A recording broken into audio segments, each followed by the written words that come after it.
Namaste, this is Dr. Karishma Ahuja. For those of us who have tried to work on ourselves, transform our lives, change our situations, better our environment, we must have encountered this question. Do we have faith? Do we believe things can change for us? If you have been using the law of attraction and vibration or any other universal law consciously, this question may have arisen in most of your practices and tools. The law of the mind states what you think and believe, what you expect, you will achieve. So, it's important to ask ourselves, do we really believe? Yes, faith can move mountains. We have heard this statement. But is this just theory for me? Is this just something which sounds good when it's written in a book? But is it really practical to experience in our lives? That is the question. Do you think you have faith? Do you think you believe that there is a power within you that can bring you exactly what you want? Do you expect to overcome all your challenges, whether it is a money issue, it's a debt problem, it is a health challenge, or even a relationship miracle that you are expecting? Do you think it's really going to be possible for you to overcome this problem? Let me share with you a story that will open our eyes, our heart, and change our mindset about faith. It will encourage us. It will help us examine if we really have the faith, if we really are believing that things are going to change. Only mechanical practice is of no value in these metaphysical, spiritual, and universal laws. Unless and until you are living your faith in practice, it will be hard for us to see the changes. The night fell heavy on the heights of the mountains. It was pitch dark, and this man could not see anything. There was zero visibility. The moon and the stars were covered by the clouds. When he was just a few feet below the top of the mountain, he slipped and fell into the air, falling at great speed. He could see only black spots as he went down and felt the terrible sensation of being pulled by gravity. He kept falling, and in those moments of great fear, when he knew he may be about to breathe his last, all the good and bad episodes of his life came to his mind. He was thinking now about how close death was getting. He started to realize that he has wasted so much of his life going after unnecessary things which at this moment don't hold any value. He started to feel a sense of love and gratitude for the good he experienced. All these pictures and images from his past were coming to his mind. Thoughts, feelings associated with the past started to dominate his mind. When all of a sudden he felt the rope tied to his waist pull him very hard. He realized his body was hanging in the air. Only the rope was holding him. In that moment of stillness, he felt helpless. He had no choice other than to scream, "Help me, God! Help me! Where are you, God? If you really are there, help me! Help me! I need you." He spoke these words from all his heart. All of a sudden, a deep voice was heard. "What do you want me to do, my child?" "God, is it you?" he said. "Please save me, God. Save me. I want to live." God answered, "Do you really think I can save you?"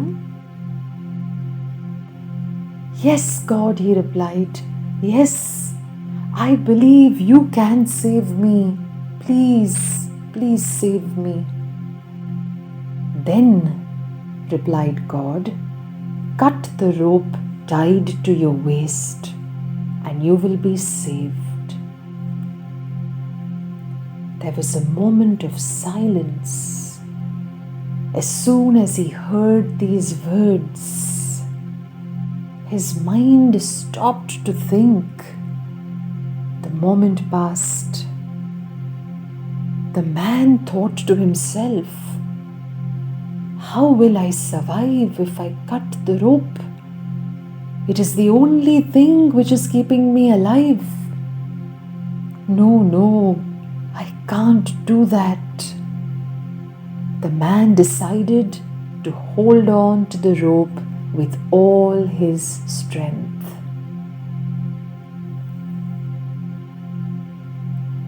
The next day, the rescue team said the climber was found dead and frozen, his body hanging from a rope and his hands holding it tight.